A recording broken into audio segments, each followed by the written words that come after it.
thicker cloud remaining, and in fact the cloud tends to thicken. The breeze picks up once again in the west during Thursday morning. We'll see some outbreaks of light rain into the Western Isles, as well as some patches of cloud elsewhere across Scotland, but a decent chance of sunny spells emerging through the Highlands into the Central Belt, the southern uplands. Eastern parts of Northern Ireland, a bright start, thicker cloud towards the west, and it's a similar story for much of England and Wales, always cloudier towards the west, but aside from a few mist patches, some decent sunshine through the Midlands, East Anglia and the southeast during the morning.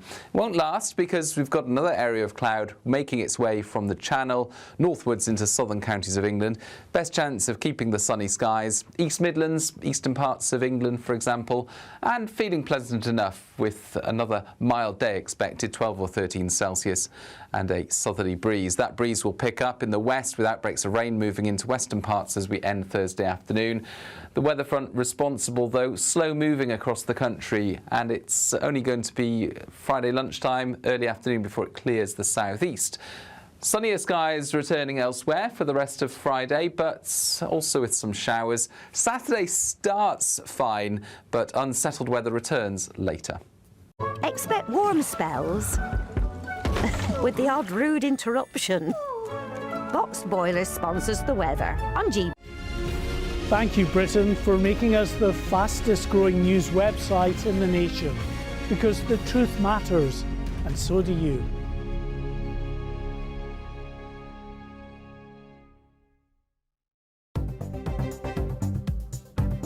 Good evening. This is the latest AI travel news from GBNews.com. Drivers crossing the M90 Friarton Bridge should exercise caution due to winds. In Kingston upon Hull, the A63 westbound is closed. In Derbyshire, northbound congestion on the M1 causes significant delays. An accident in Warwickshire on the M42 northbound at Junction 9 has one lane closed. Surrey commuters will encounter a collision on the M3 eastbound between Junction 3 and 2. And on the trains, delays continue on Avanti West Coast between Lancaster and Carlisle, with Elizabeth Line disruptions towards Shenfield. For more travel news, go to gbnews.com. This is your chance to become our biggest cash prize winner to date. £85,000 in totally tax-free cash could be making its way from our bank account to yours. It would be like having over £7,000 per month extra to play with each month for a whole year. That could be you, safe in the knowledge that 2026 is on us. For another chance to win £85,000 cash, text cash to 63225. One entry costs £2.50 plus one standard network rate message, or text bonus to 63225. 5 entries cost £5 plus one standard network rate message. Go to gbnews.com/win. Entries start at £2.50. Call 0903 686 3232. Calls cost £2.50 plus your network access charge. Or post your name and number to GB18 PO Box 8690 Derby DE1 9TT. UK only. Entrance must be 18 or over. Lines close at 4 p.m. on the 30th of January. Please check the closing time if listening or watching on demand. Bold. They are under no illusion. Ray. Are you a human trafficker? Boundless. I've had enough of the nonsense, and I'm not afraid to say it. Don't get us on the BBC. Every weeknight, I tear through the headlines. The smell of gasoline. Should we be worried about it? From Westminster madness to cultural war chaos. What I'm going to do now is they are throwing things out the car as we speak. Get ready, Britain. Here we go. Patrick Christie's tonight, weeknights from 9 p.m. only on GB News, Britain's news channel.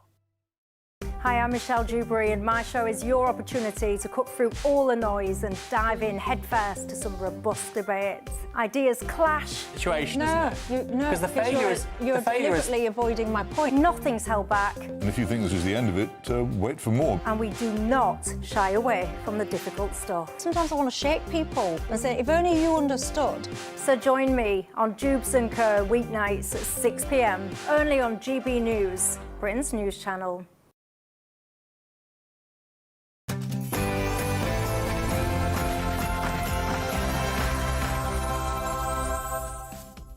Good evening. Donald Trump's National Security Review concludes that Europe is decaying and on the verge of civilizational erasure due to immigration. These are incredibly strong words from an American president.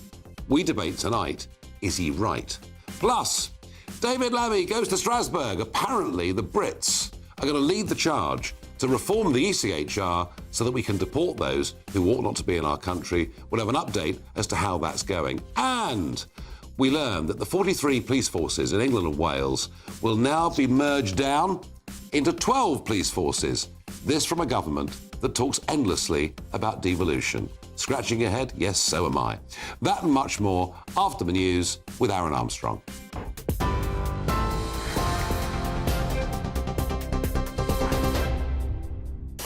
Thank you, Nigel. Very good evening to you, I should say. It's 7 o'clock here in the GB newsroom. Next week's planned strike by resident doctors may be averted after a new offer from the government. If union members support it, the 5 days of industrial action due to begin on the 17th of December could be called off. The offer addresses concerns over training places and covers extra expenses like exam fees, but does not promise any extra pay. However, the Health Secretary, Wes Streeting, has appealed for the deal to be accepted. If they vote, as doctors vote to end next week's strikes, we will move forward with that immediately in the new year. We can draw a line under the strikes, we can end the disruption, we can rebuild our relationship with doctors as we rebuild the NHS. European countries, including the UK, have agreed to take a new approach to the continent's human rights treaty, the ECHR, in an effort to tackle illegal migration. Ministers of the 46 member states will now work towards adopting a political declaration at a summit next May, which will make it easier to deport illegal migrants. It comes after Sir Keir Starmer called for changes to how the treaty works in practice and how it's interpreted by British courts. Residents of a town in East Sussex have applied for a judicial review against the Home Office decision to house asylum seekers at a nearby army base. The government's plan to move around 500 migrants out of hotels and into Crowborough training camp has already faced local resistance. A spokesperson from the town's community interest group says residents have been denied the opportunity to understand, scrutinise or challenge the decision-making process, which they say is guaranteed by the ECHR. European leaders have spoken to President Trump to discuss the situation in Ukraine. The Prime Minister, along with the leaders of France and Germany, discussed the state of talks, agreeing intense work on the peace plan is to continue over the coming days. Volodymyr Zelensky has confirmed Ukraine's finalising a 20-point document, which will be presented to the US in the near future. A man's been convicted of murdering a woman and her 3 children in a house fire in Bradford. Shiraz Ali killed Bryony Gawith and her children Dennisty, Oscar and Aubrey in a revenge attack when Bryony's sister Antonia ended their relationship. Prosecutors said Ali, who used petrol to set the home alight in August last year, was motivated by jealousy and fuelled by drink and drugs. His accomplice Callum Sunderland was found guilty of 4 counts of manslaughter. Tributes have been paid to Lance Corporal George Hooley, who was killed while on duty in Ukraine yesterday. The 28-year-old sustained fatal injuries in a tragic accident away from the front lines while observing Ukrainian forces testing a new defensive capability. Defence Secretary John Healey said George was an exceptional soldier with exceptional attitude and ability. His company commander in the Parachute Regiment described him as a model of professionalism, saying George didn't just do the job, he excelled at it. And those are your headlines. I'll be back with more at 8 o'clock.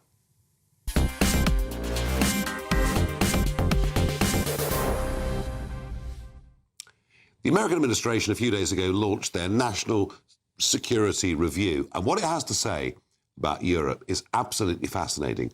Listen to this clip from Donald Trump being interviewed in the last 24 hours by Politico. Most European nations, they're decaying. They're decaying. I think they're weak, but I also think that they want to be so politically correct. I think they don't know what to do. Europe doesn't know what to do. Their immigration policy is a disaster. What they're doing with immigration is a disaster. Now, there was huge criticism today in the House of Commons of that interview, of that review. It seemed that what Ed Davey, the leader of the Lib Dems, was saying was, we want America to be here to defend us, but how dare they make any comment on how we operate our business, which I found slightly odd. But back to the main theme. What Trump is saying, what the American administration is saying, is that mass migration is leading to the potential of civilizational erasure. Now, these are very, very strong words. But on the broader theme of is Europe decaying, I want to get your thoughts on it. Tweet hashtag Farage on GB News or email farage@gbnews.com, because I think he does have a point. Now, I'm very pleased, honoured to be joined down the line by Sebastian Gorka, Deputy Assistant to President Trump and Director for Counterterrorism, and an old, well, not that old, but a friend of mine for many, many years. Seb, welcome to the programme. Start with this. Why is Donald Trump, why are America so concerned about what's happening in Europe, although he did single out Poland and Hungary, of course, from which your family come from, as doing a good job? Why does America care about what's happening in society across Britain and Europe?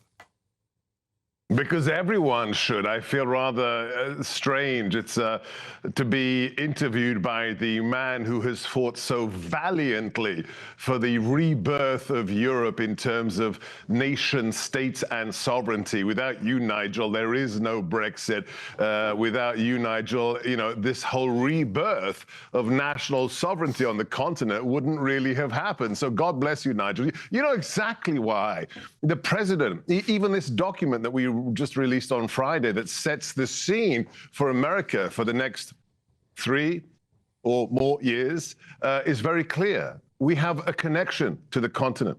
The president has familial roots to the UK and to the continent, and we are concerned for civilizational reasons. Western civilization is the greatest civilization the world has ever seen, and it is experiencing a rebirth in America under MAGA, under Make America First Again. But what's happening in Europe, with your exception, as you mentioned, what the president listed in certain countries who get it, like Poland or Hungary, but elsewhere, whether it's illegal migration not taken seriously, whether it's the population decline and the lack of a capacity to meet 2.1 birth replacement rates, or whether it's the insane political correctness that puts people in prison for tweets and Facebook posts. Nigel, you know better than anyone why we here in America are concerned for our shared civilization. Seb, I know it all too well, but I wanted to hear it from you. Now, the one other part of this that is leading to big debate, and this has been going on ever since 2016, November 16, since Trump first got elected, is the narrative here has been Trump wants to walk away from NATO and say, the hell with what's going on in Europe. And people look at this document and say, well, you know, it's perhaps a bit kinder to Russia than it ought to be. I've always taken the view that actually of many of the senior Republicans, Trump was the one that cared most about American leadership and NATO. But I mean, is America, well, firstly, about to walk away from NATO? And secondly, is an American negotiated peace in Ukraine now for the birds? So, look, let's be very clear here. I cut my teeth on NATO issues back in the early 1990s. Back then, we suffered as an alliance from the free rider complex. America paid the bills for practically everyone. We dreamt of nations meeting 2% of GDP committed to their defense. So we could actually have an Article 5 that meant something, where there would be expeditionary forces, capable forces amongst all the NATO nations, not just those with a storied history of great military successes like the UK, France, or others.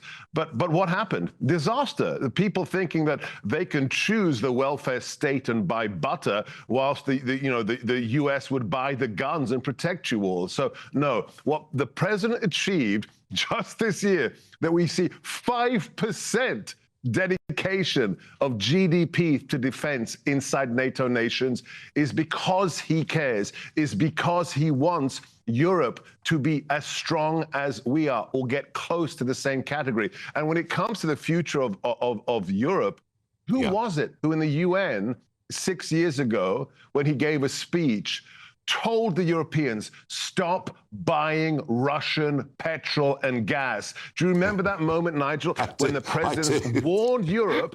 The camera panned to the German delegation, who were tittering, who were laughing. Oh, the American president says we rely too much on Russian gas. Well, they're not tittering anymore, are they, Nigel? They're not tittering anymore. Final quick thought. Is any sensible, sane negotiated peace with President Putin now even possible? Oh, absolutely. There's only, look, let's do the math, do the mathematics of it all. We've been in office since January 20th. The president, not us, the president, with his incredible team, with Steve Witkoff, with Jared Kushner, with Marco Rubio, my immediate boss, have delivered 8 peace treaties for intractable things like Armenia and Azerbaijan, the Democratic Republic of Congo and Rwanda. There is only one person who will deliver peace in Europe and a negotiated settlement to the meat grinder that is the war in Ukraine, and it is the man in the Oval Office just behind me. Anyone who lives in the real world knows that, and we are closer than we have ever been. So pray for the president and for his team, because we have a shot to bring peace to the continent. I will. Seb, thank you so much for sparing some time to come and talk to us here on GB News. Thank you. Merry Christmas to you. Well, I'm joined in the studio by Kwasi Kwarteng and John McTernan, regulars on this show. Well, one thing for certain is that Trump has a very loyal team around him. He's got a very loyal team. You know, there's a lot to unpack here, John, a lot to unpack. These words are incredibly strong. You know, to say that Europe is at risk of civilizational erasure, remarkably strong words, but he does have a point. Well, it's utterly wrong to say that. And he's talking about, he picks out countries in Europe which have a lower level of migration than the United States. Is the United States facing civilizational erasure? No, because people go to America, become American, fly the flag, are proud to stand, put their hands on their hearts and do the oath. And the point he's making is that we've let people in vast numbers who don't integrate. We're sitting on a panel with a very senior politician with a heritage from outside. That's true. And the leader of the opposition. That's very true. But we're not focusing on migration that happened in the 60s and the 70s and even the 80s. Net 30,000 a year. Yeah. In 1987, you know what the net was 8,000. For a long period in the 80s. So we're looking at a period over the last 10, 15 years where there's been huge numbers of immigration. You've also got something that we didn't have in the 20th century, which is, after 9/11, militant Islamic jihadism and political Islam, if I can call it that. And these currents, if you like, I don't think they pose a civilizational threat. I don't think that in the next week we're going to suddenly see the jihadist flag. No one's suggesting in the next week. What Trump said was in the decades to come. So I think we have to tighten the policy. I think we have to tighten migration. We've got to try and do more to integrate. Because the whole point about Britain was that you could come here and essentially just live your own life. Yeah, I mean, Kwasi's come back at what you said quite effectively, because the numbers have been just beyond belief. The issue, there's a hierarchy of issues, aren't there? Yeah. One is there burden sharing? We share the development of the deterrent with the United States of America. Massive burden sharing there. Is there burden sharing? Every European country that has large US bases on it is offering a prize to the United States of America to allow it to project its force forward in a way that if there was not NATO, if there were not the cooperation... You're moving on to the second point, and fair enough. But I'll go back to, at the core of it, there's a longer document we know now, that's an internal document, and it proposes the creation of a thing called the C5. The US, China, India, Russia back. No European nation there, no European Union representation. There's a at the core of the American proposition is a mercantilist one. It is the European Union is large enough as an economic state to stand up to America and say, some things we regulate on like GDPR, some things we regulate on in other areas on social media. You have to obey our laws. We're big enough market. And this splintering of the European Union is desire to splinter a market as well. But John, and the US and Russia, the idea there's a forum for the US and Russia together while the Russia is invading Ukraine, invading a European sovereign country. And Donald Trump's trying to broker a peace deal. He's got two problems with it, hasn't he? The major one being Putin's not interested in a I know, deal. I agree with you. You can't do it. You can't have a and I asked Seb Gorka that, and I agree with you. No, and I think Seb elegantly avoided answering your question, which was a good question. But on the economics, I mean, America's relative to the Eurozone, doubled in the last 16 years. But I tell you what, this is a massive debate and it'll go on forever. But I want to do something a little bit lighter. Okay. This is what Donald Trump had to say about the Mayor of London, Sadiq Khan. We've got to show this, come on. So if you take a look at London, you have a mayor named Khan. He's a horrible mayor. He's an incompetent mayor, but he's a horrible, vicious, disgusting mayor. I think he's done a terrible job. London's a different place.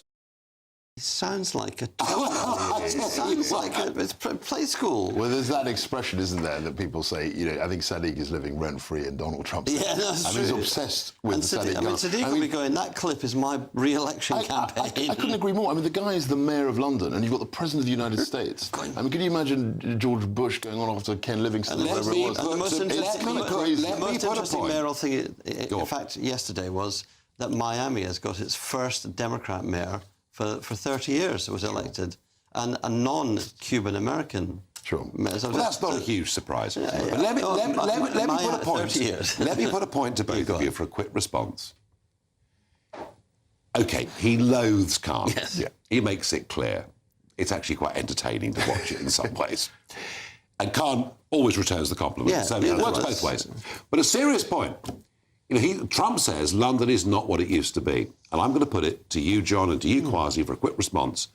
We're now living in a London where men can't wear watches, where women don't walk down the King's Road wearing jewellery, where mobile phone theft is 1 every 6 minutes stolen in London, where law and order is out of control, and there are many people who say London is not recognisable from just 10 years ago. We live in London, which has got the Elizabeth line, which has got the busiest stations in the country. But you can't wear a watch. It's a London that's modernised. It's a London that is thriving. A London where you can shoplift. Thriving. A thriving London. John, you've got your head in the sand here, mate. I think so. There's an issue with the policing of shoplifting and the response and the use. We need far greater use. Visual recognition, cameras. Big Brother will solve it all. I do think that. Big Brother will solve it all. It's very interesting listening to John, because if you listen to him, you would think nothing was wrong. Nothing, you don't accept that anything has gone wrong in the last 20 years. I was in the government for a lot of that time, and I'm putting my hand up and saying some things have got out of control, and we've got to try and reassert control. Well, chaps, I tell you what, I am absolutely certain that London is not what it used to be. And I met a chap the other week who I know well, Italian, great guy, been living in London for a long time. He said, my wife's gone back to Italy. I said, oh, I'm so sorry, imagining there was a separation and divorce. Yeah. He said, no, she's been mugged twice out pushing the pram. She says she can't live in London anymore, and there's too much of that going on. In a moment, the government is about to completely reform the European Court of Human Rights in Strasbourg. David Lamb has been there today. How's that going?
Mornings don't have to be tiresome, especially if you have the right company.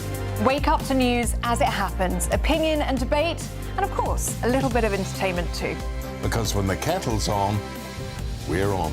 That's Breakfast on GB News, a show worth waking up for. Every morning from 6 a.m. Only on the People's Channel, Britain's news channel. We'll spread the news, you spread the word. From the school run to the home run, watch a new show for all of Britain. He can say whatever he wants. A straight-talking show where all voices are heard. And, you know, when are we going to stop talking about smashing the gangs and actually do it? With the stories that matter from every part of our country. There's a bit of a crash landing there for your Chancellor. Bold, fearless and standing up for you. That's me, Martin Daubney, 3 p.m. till 6 p.m, weekdays, here only on GB News. The People's Channel, Britain's news channel. Westminster's full of talk, but out here, it's the real world. Am I allowed to talk now? No, that's it. This is where it matters, real people and real lives. That's what politics is all about. The fact has Trump made a good start? No. Straight answers, no spin, and just a couple of pints. How many fingers have I got up? About 10. So join me for Lee Anderson's Real World every Friday at 7 p.m, only on GB News. The People's Channel, Britain's news channel.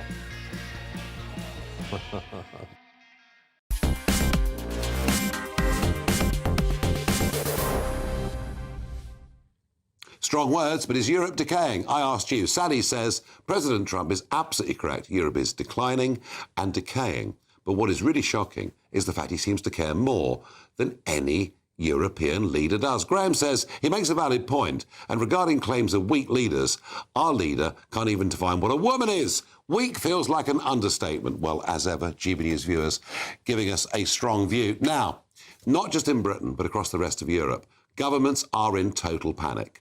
They have pursued open-door immigration policies. Some of them, like Sweden, to an absolutely lunatic degree. And, of course, much of this encouraged, if you remember, by the German Chancellor of the time, Angela Merkel.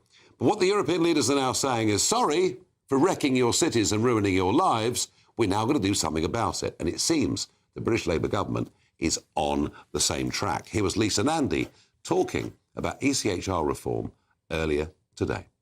Today, the Deputy Prime Minister is in Strasbourg dealing with another problem with the system that we inherited, which is that the human rights framework, which is important, which protects people who need safety and sanctuary, is too often being used to game the system and prevent governments, successive governments, from getting control of the borders. Now, we think that that is a major problem that is undermining public trust. And David Lammy is over in Strasbourg today urging European leaders to work with us to make changes to that system.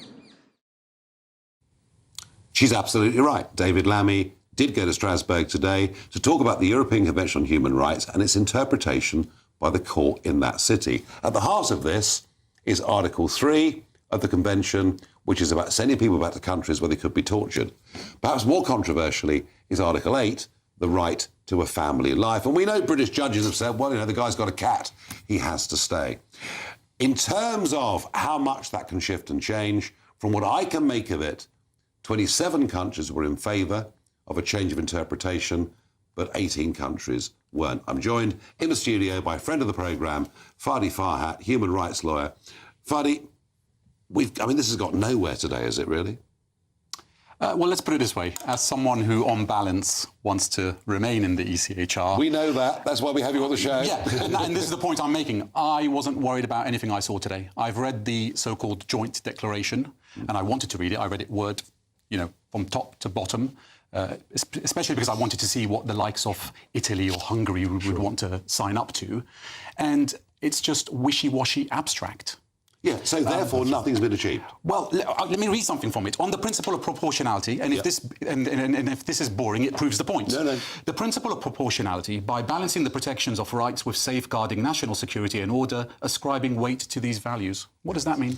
3/5 of 5/8 of really very little. Yeah. And it talks about Article 3, which is, I believe, a very important right. It's the right to not be subjected to inhuman or degrading treatment.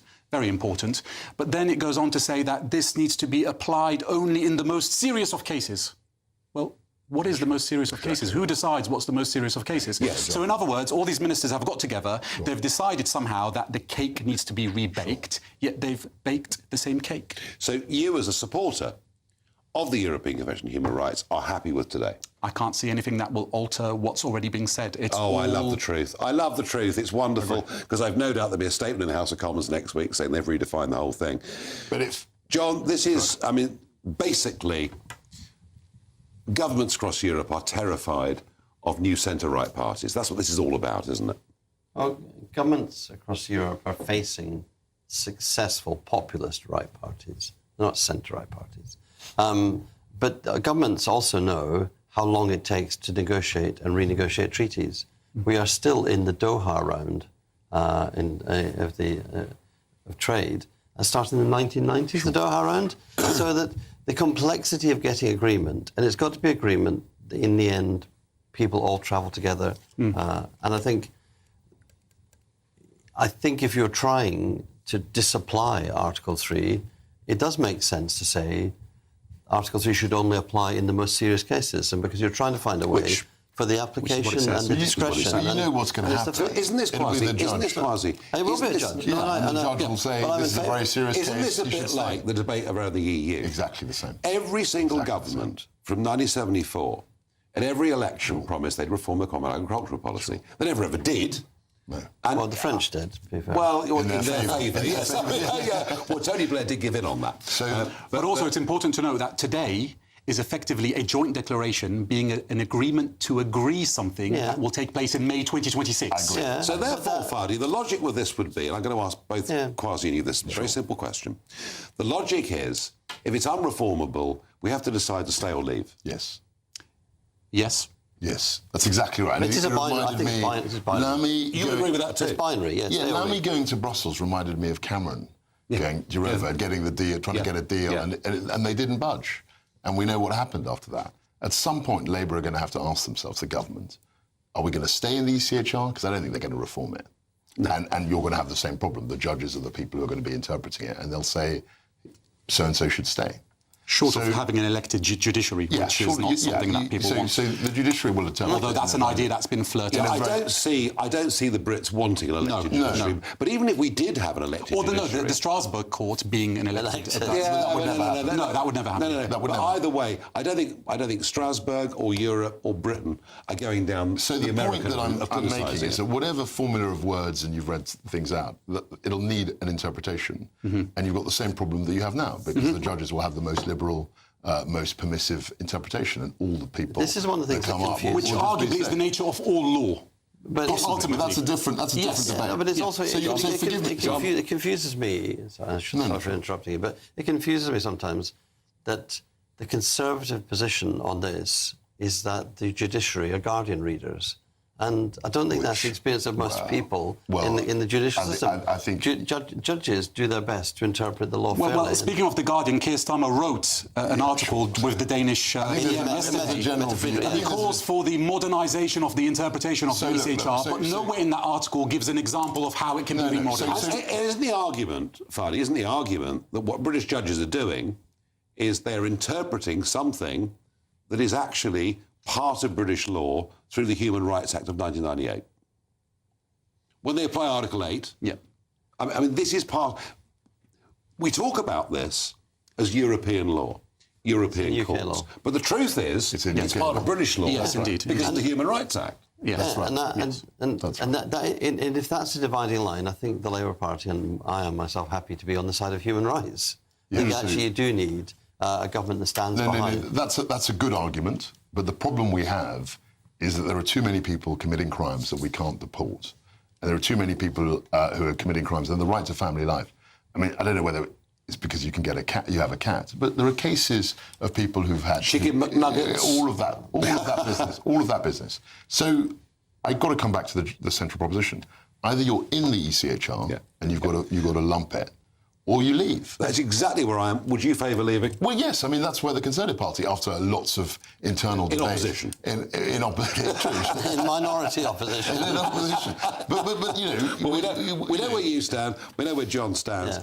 Fadi, even as an advocate for this, you must understand public dissatisfaction is growing and growing. I do understand that, and I hear it more and more every day. I look at it broadly that aside from the immigration segment of cases, the framework has helped ordinary people. Sure. You look at the VAT on school, ECHR comes in. Look at inheritance tax for farmers, the ECHR comes in. Are we not good enough to do this ourselves? Exactly. That's the yes, thing. It can so be decided. We don't need the kind of the cover of the ECHR to be able to come to decisions. Well, we say that, but then ourselves. COVID ushered in several restrictions on civil liberties that we said we could deal sensibly ourselves, and yet the hand of the state came in. I find that argument difficult to disagree with. I have to say, Fadi, thank you for coming in, and Fadi there making it perfectly clear that nothing has changed, and I think actually the truth is, as the panel agree, all the panel agree, it's very worrying, that ultimately ECHR is a binary choice, and it's going to be one of the defining issues of politics over the next years in this country. In a moment, reform of the police in this country. We currently have 43 separate independent police forces in England and Wales. The government now want to move that down to 12. Will it make it cheaper? Will it make it more efficient? Or does it literally go against the government's current policy of devolving power?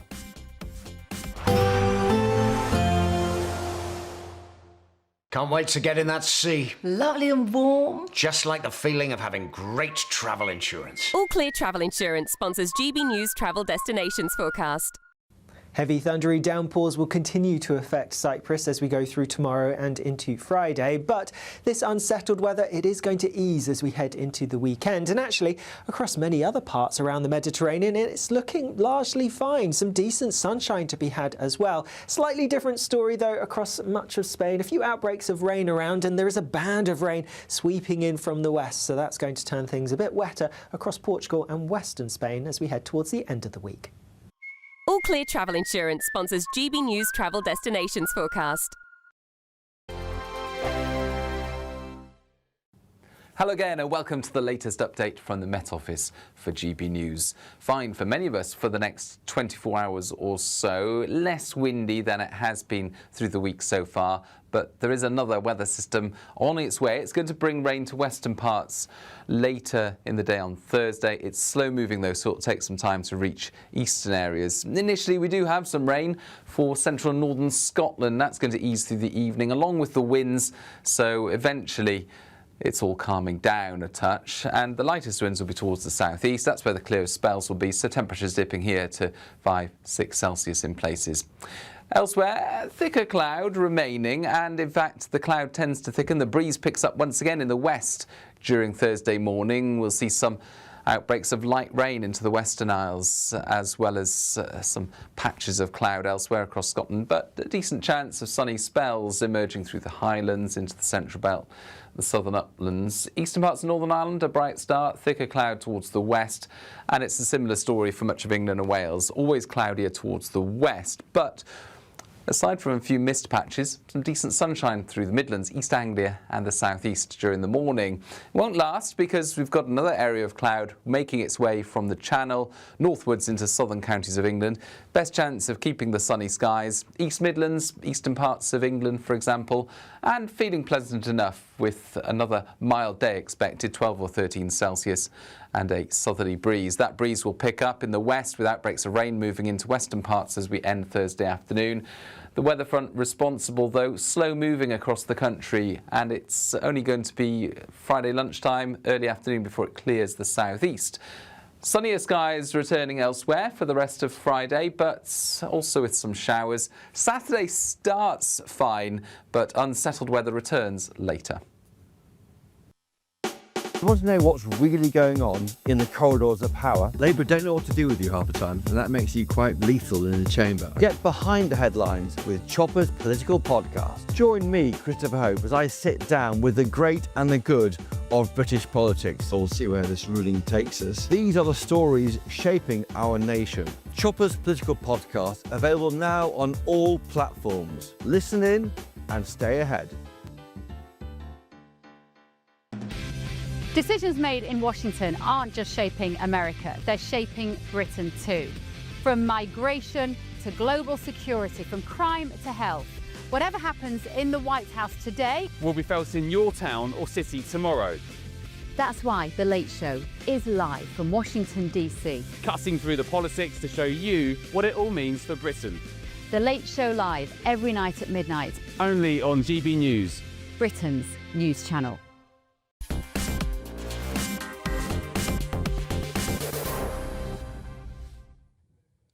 A few weeks ago, Shabab Mahmood, the Home Secretary, pointed the way towards police reform in England and Wales. Have a listen. The structure of our police forces is, if we are honest, irrational. We have loaded critical functions like the National Police Air Service and vetting onto local forces, drawing attention away from neighbourhood policing.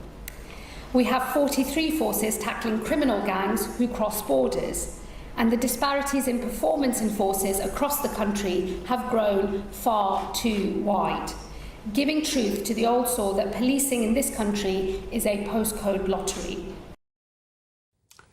So the Times today ran the big front page story that the proposal this government's going to put forward is to merge those 43 English and Welsh police forces into 12. We're told it will save money. We're told it'll be more efficient. We're told it will get rid of the postcode lottery. It is indeed generational change, and it is because the last time there was a big change of the structure of police forces was back in the mid-1960s. But there's one thing that puzzles me, and I'm so pleased John McTernan's here, because back in the Blair days, the whole project of devolving power began, with a Scottish Parliament, a Welsh Assembly, and now this government that wants to have county mayors, to break up counties into unitaries, and yet, John McTernan, this seems to go completely against the sort of quarter-of-a-century principle of devolution. I'm against mergers for merger's sake. I don't think you get efficiencies by saying you merge things. I think there's a reason for the 43 police forces, and it's a form of local, regional place identity. The fact that that doesn't fit neatly onto the new devolution and the unitary authorities, I think you do sometimes have to have discontinuity. I think some of the mayors, the city region mayors, they should maybe have the police accountable to them, like in Greater Manchester. But I can't see why the Kent Constabulary should be split up into the parts of the Kent unitary. So I question the idea that you can just merge things and save money. What you need to do, if Siobhan's right to say there's a disparity of quality of policing. But doesn't that apply to everything around the country, whether it's health or whatever it may be? That's right. And government should be seeking to raise the standard level you get. You can never have uniformity. No, I'm not one of the people that believes you should govern to uniformity. But you shouldn't have people feeling, and I know this from Labour MPs who stood in the election and won last year, the feeling that people have in rural areas that they can have their tools stolen from their vans and the police force won't deal with it. Well, my argument... Merging doesn't deal with that, So, John, my argument would be that if you merge 43 into 12... Actually, the big cities will dominate the agenda and make it even worse for the rules. I tend to be sympathetic to what the government's trying to do here. And I think when we were in government, we looked at similar plans. I mean, these aren't things... Labour didn't just wake up one day and say, hey, we should have 12. No. I think this has been something there's very different between the parties anyway. But this is... Steady. They're a bit more left-wing than mine. But this has been bubbling around for many years. You mentioned the 60s. I think it was Roy Jenkins who was Home Secretary. I can't remember how many there were, about 120? 117. 117, 120 wasn't too far off. And then they merged them into 43, and that was more efficient. And I don't see why you can't apply the principle, particularly now we've got much better technology, there's much better information, IT, that sort of thing, why you can't have fewer now. Because the thing that she mentioned that we haven't talked about is the fact that you've got people crossing county lines, crossing different jurisdictions, police, and it's very difficult to coordinate those different police forces. I think whatever structure you have... that's the thing. I mean, my father-in-law always thought it was a bad idea, the original reorganisation, because his granddad had been the chairman of the Rochdale Watch Committee. There were 117 police authorities, because they were controlled by the representatives of the local community. And I do think there's a tension. You've identified it correctly. If devolution is giving power closer to communities, so they can direct and they can demand, Every time you take, local needs. Just as we take it away from the Mayor John Dawson in Rochdale, but as soon as you're taking as soon as we reduced it from 170 to 43, no one was saying, "Oh, we should have 117 back." And I think if we did this reform within a year, no one's going to be saying, well, do you know what I care about, Kwasi? I couldn't give a damn, frankly, really, how many there are. Although I worry, what really concerns me is policing priorities. Now, what the Farage moment. There is a flu outbreak in this country. It's undeniable. It is happening. And we're told by the chief executive of NHS providers, Daniel Elkeles, he talks about the COVID-19 pandemic and mask wearing. We were all very good about infection control. Oh, isn't that nice of him? We really, really need to get back to that now. They want us to wear masks. Yes. Government control. No evidence it works at all. Absolute nonsense. I intend to defy this fully, but John McTernan wants us masked. I think basically 365 days a year. Day and night. You just don't want to sneeze on your partner. I think the core point here is I've had this flu this year. And it was nasty. It was nasty. And I think I would definitely hope that people could avoid it. Now, I had the flu vaccine after my flu. Do you believe that masks actually help prevent the spread of viruses? I think they do stop the spread. And I think also, hygiene, washing your hands, making sure when you get to work after part of the journey. So I think that, and I think not having a mask mandate, but saying that if people feel fluey, that's one thing. If people have flu, they shouldn't go to work. They should stay at home. I agree with. So I think some of the behavioural changes that we've had since COVID are probably that is true, beneficial. Yeah, but when we were ill, in my generation, we go to work anyway. No, that's right. But actually, now we wouldn't do that. That's right. Did you have the flu vaccine this year? No, I haven't had it yet. Did you have the flu vaccine? I've had it, yeah. I've had the flu and so you had the flu COVID. vaccine, but you still got flu? No, I had the flu. I was due to get the flu vaccine, then I got flu. Okay. And then you can't have it during your bout of flu. You have to wait until it's gone through. The word vaccine is being misinterpreted. Because vaccine, the OED definition is prevents illness. Yes. I'm not sure these things do that, do they? Well, the masks don't. Well, I mean, they limit it. The jabs, I mean, that's a bigger debate. They make you less ill. But they give you some protection. They take the peak off. But I just think, like in all of these things, what we've got to guard against is mandatory being forced. Yeah. There's no world in which we should... Wasn't the pandemic, and we agreed on this actually with Fadi earlier, wasn't the pandemic a huge warning to us? With mask mandates, with a two-tier society being created, whether you've been vaxxed or not. I think that's the big risk, John, isn't it? Look, I think for me, there's a big risk around trust. People should trust the health service. They should ask reasonable things of people, and people should act up to reasonable things. I think there's a big risk of people. It has been for a while with people in areas like mine in East Dulwich. Not having the children vaccinated and measles coming back and those things. So I think that there's a John, they are vaccines. Together. They are vaccines. Because if you get the measles jab, you will never get measles. Yeah. If you get the BCG, which we all had at 13, we all remember it, punching each other at school or whatever. But you knew if you had it, you didn't get TB. There are debates around this. Tell you what, folks, I'm not wearing a mask. In a moment, we're going to have a farmer coming into the studio who is still protesting and still rebelling. Is there any hope for them? Or is it possible that those 100 Labour MPs representing rural or semi-rural constituencies might start to change the Chancellor's mind? No matter the state it's in, this is our nation. Join me, Jacob Rees-Mogg, for a genuine, honest discussion on where we have been, where we are going, and where we are with the people who set the direction. Tune in to State of the Nation every Monday to Thursday, 8 to 9 o'clock, only on GB News. Exciting news. Every Friday, my Patrick Christie's Tonight Show is going to have a twist to it. We're welcoming some special guests. You. That's right, on Fridays I'm going to be doing my show in front of a live studio audience because this show is about you and what you have to say. It's going to be the same big debates, same big topics, same big opinions, but every Friday night at 9 p.m. you are invited to come on down to Patrick Christie's Tonight to be a part of the action. Only on GB News, the People's Channel, Britain's news channel. Hi, I'm Michelle Dewberry, and my show is your opportunity to cut through all the noise and dive in headfirst to some robust debates. Ideas clash. Situation, No, isn't it? no, Because the failure is you're deliberately avoiding my point. Nothing's held back, And if you think this is the end of it, wait for more. and we do not shy away from the difficult stuff. Sometimes I want to shake people and say, if only you understood. So join me on Jubes and Co weeknights at 6 p.m. only on GB News, Britain's news channel. Mornings don't have to be tiresome, especially if you have the right company. Wake up to news as it happens, opinion and debate, and of course, a little bit of entertainment too.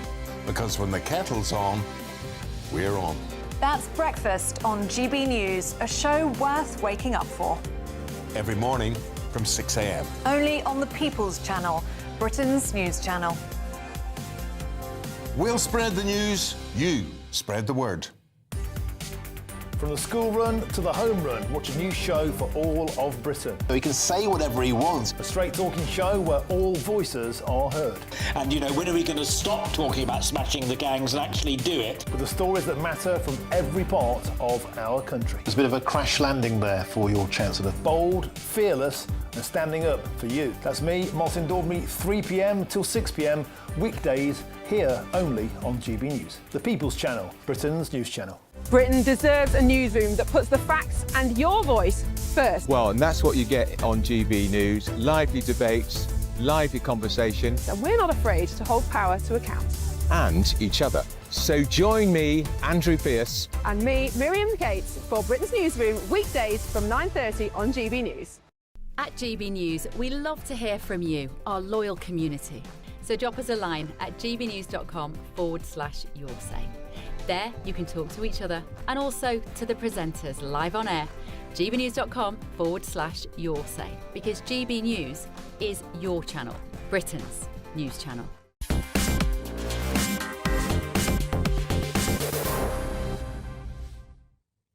Never in history have there been more tractors in Westminster than there have over the course of the last year.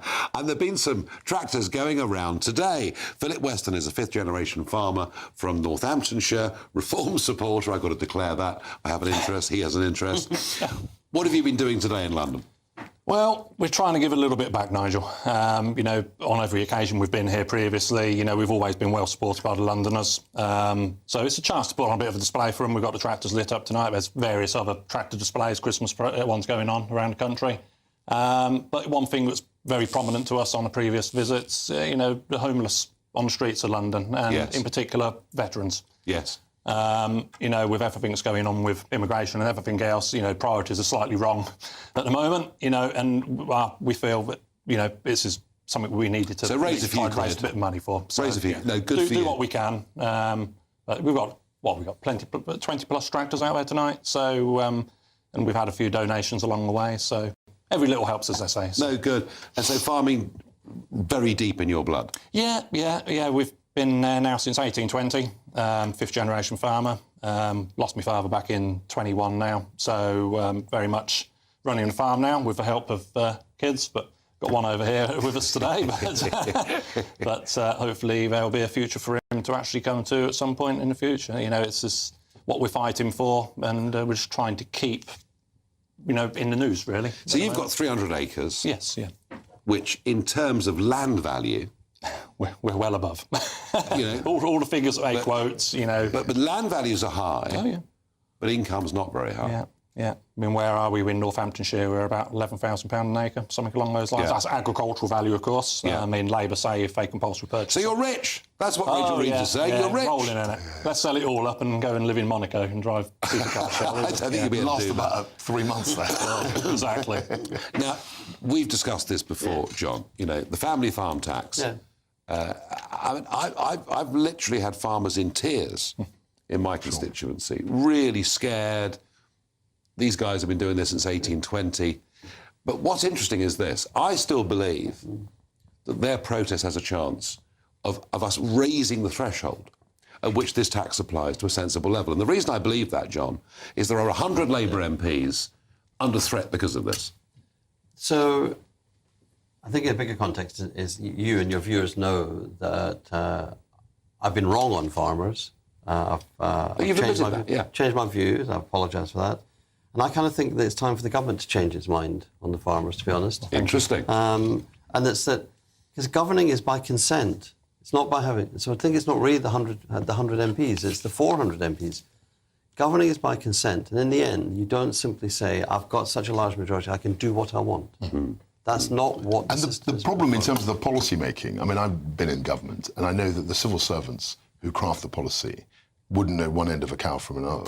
I mean, they're great people, but they're very urban, they're very suburban. Yeah. They don't really understand the issues related to Mr. Weston's farm and what he does. And there's something about the heritage as well, I think they don't get. They don't get that. So and stewardship. Yeah. So stewardship of the land, I think, is what these guys have been doing. What was driving this was officials looking at farmland and thinking it was an inheritance tax loophole, because a lot of very rich people, not a lot, but a handful of very, Dyson and all those sort of people were buying farms, but they were a minority, and there were people like you, sir, that they weren't thinking about. This is really such an easy way of getting around the whole thing, wasn't there? This is very well. It was. This is very interesting because John McTernan, who in the beginning, and he's apologised for his earlier comments, but when John says, "Look, actually, we should change on this," but here's somebody who's not changing.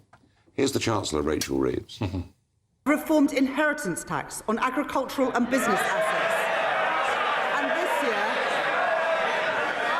This year, I am aligning those reforms with wider inheritance tax rules by allowing the transfer of the 100% relief allowance between spouses, balancing the taxation of these valuable assets with the realities of family life. Yeah. It was almost like, in the budget quasi, she was boasting about it. Yeah, look, so I've said this consistently. I think Labour have pivoted, the government are pivoting left, because that's where they're going to get the votes. That's where the danger is. It's clear to me that Reeves and Starmer are both at risk, and they have to appease the left wing of the Labour Party, and they have to appeal to Green voters, where the Greens are on 16%. And they clearly, in the course of this year, they started off saying we can't lift the cap on 2 children on benefit. Island of Strangers in May, I think they made that. And they've totally thrown that What's away, interesting, John, is one Labour MP... One Labour MP, Campbell Savers, from up in Penrith, voted against this resolution, has lost the whip. But 44 Labour MPs did not support the government. It's happening, isn't it? There's a rebellion on this. Labour backbenchers know that you can have an impact on a government, however big its majority is, if that government wavers in its decision-making. And it has wavered and changed its decision-making. And it's done that. Not, I think, it's moved leftwards. It's done that because it's kind of lost a compass. There's nothing attractive to, say, reform-leaning voters taking away winter fuel payment. There's something unmoored, and if a government's unmoored, then backbenchers can push it. But I think, you can get the changes around. There are political dynamics here. I mean, let's not kid ourselves. With the Greens on 18% or 15%, whatever they're on, there is a real drive to try and win back some of that. No, I get that, but actually... But I want to go back to the... I mean, even in Clacton there are 100 farmers. Very quickly, John. Just that. The debate should come back to stewardship, heritage. Yeah. Those areas. He's now a supporter. We've got Labour MPs local to us. I say luckily, we're Conservative-based, we're where we are. So at least we've got them on side a little bit. But we've got local Labour MPs in the area, which I know have attended farms that I'm friends with. And they've sat down at the kitchen table with them, they've promised them everything, they've understood what their needs and desperate requirements are for this government. And yet, in the vote they had the other week, they voted in favour of it. Do you know what? So they're just sitting there lying to their faces at the moment. I'm going to say this to you, because I've been very, very clear and strong on this from the very start. I think you're beginning to win. Well, and I would urge you to keep going, but I would urge you not to do it like the French. Don't smash the place. As long as we can keep in the media and we can keep getting our name out there and not keep get it forgotten. within reason. Thank you very much indeed. Jacob Rees-Mogg is up next with State of the Nation. Jacob, what are you discussing tonight? I've got to talk about the push-me-pull-you Prime Minister, who's the great advocate of human rights, now wants to reform how human rights are applied, and it won't work, and it's not democratic, that we should change our law by voting, not by begging the European Council to condescend to allow us to deport nasty criminals. Good Lord, Jacob Rees-Mogg believes in parliamentary democracy and our vote should count. How totally extraordinary. I'm sure you'll enjoy it, but first, let's have a look at the all-important weather. Expect warm spells with the odd rude interruption. Boxed Boilers sponsors the weather on GB News. Hello again and welcome to the latest update from the Met Office for GB News. Fine for many of us for the next 24 hours or so. Less windy than it has been through the week so far, but there is another weather system on its way. It's going to bring rain to western parts later in the day on Thursday. It's slow moving though, so it'll take some time to reach eastern areas. Initially, we do have some rain for central and northern Scotland. That's going to ease through the evening along with the winds, so eventually it's all calming down a touch, and the lightest winds will be towards the southeast. That's where the clearest spells will be, so temperatures dipping here to 5-6 Celsius in places. Elsewhere, thicker cloud remaining, and in fact the cloud tends to thicken. The breeze picks up once again in the west during Thursday morning. We'll see some outbreaks of light rain into the Western Isles, as well as some patches of cloud elsewhere across Scotland, but a decent chance of sunny spells emerging through the Highlands into the Central Belt, the southern uplands. Eastern parts of Northern Ireland, a bright start, thicker cloud towards the west, and it's a similar story for much of England and Wales, always cloudier towards the west, but aside from a few mist patches, some decent sunshine through the Midlands, East Anglia and the southeast during the morning. It won't last because we've got another area of cloud making its way from the Channel northwards into southern counties of England. Best chance of keeping the sunny skies. East Midlands, eastern parts of England, for example, and feeling pleasant enough with another mild day expected, 12 or 13 Celsius, and a southerly breeze. That breeze will pick up in the west with outbreaks of rain moving into western parts as we end Thursday afternoon. The weather front responsible, though, slow moving across the country, and it's only going to be Friday lunchtime, early afternoon before it clears the southeast.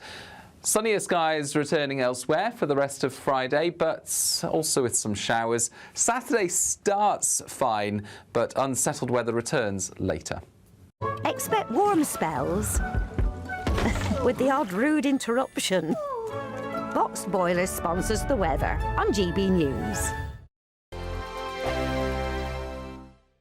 We want to make the new year your best year yet, with a chance to win our greatest cash prize to date. A simply stunning £85,000 in tax-free cash could be yours. Treat the family to that bucket list holiday you've always fancied. Get your dream car you've always wanted. Or just relax, safe in the knowledge that the coming year is on us. For another chance to win £85,000 cash, text cash to 63225. One entry costs £2.50 plus one standard network rate message. Or text bonus to 63225. 5 entries cost £5 plus one standard network rate message. Go to gbnews.com/win. Entries start at £2.50. Call 0903 686 3232. Calls cost £2.50 plus your network access charge. Or post your name and number to GB18 PO Box 8690 Derby DE1 9TT. UK only. Entrance must be 18 or over. Lines close at 4 p.m. on the 30th of January. Please check the closing time if listening or watching on demand.